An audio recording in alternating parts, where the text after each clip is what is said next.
প্রতিটা ভ্রমণ মানে নতুন গল্প। আজ আমি রোমান আপনাদের শোনাবো শ্রীমঙ্গল মাধবপুর লেকের গল্প।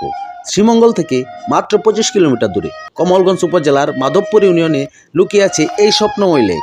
চারপাশে সবুজ, চা বাগান, পাহাড়, আর তার মাঝেই বিস্তীর্ণ নির্মল জলের ঢেউ। সত্যিই মন ভরে যায়। এই লেকটি কিন্তু একেবারেই প্রাকৃতিক নয়। 1963 সালে পাহাড় কেটে বাদ দিয়ে তৈরি করা হয় মাধবপুর লেক। দৈর্ঘ্যে প্রায় 3 কিলোমিটার আর গড়ে প্রস্থে 175 মিটার। পাহাড়ের বুক চিরে গড়ে ওঠা এই লেক যেন প্রকৃতির সঙ্গে মানুষের এক অসাধারণ মেলবন্ধন। সবচেয়ে ভালো ব্যাপার হলো মাধবপুর লেকে ঢুকতে আলাদা কোনো টিকিট লাগে না, শুধু গাড়ির পার্কিং ফি দিতে হয়। চা বাগানের ভেতর দিয়ে যেতে যেতে হঠাৎই চলে আসতে পারেন এই লেকের ধারে।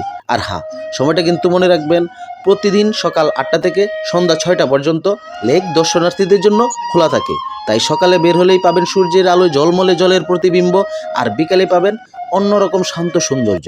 প্রকৃতির নীরবতা, জলের নীরব ছায়া আর চারপাশে সবুজে ঘেরা মাধবপুর লেক সত্যিই আপনাকে মুগ্ধ করবে।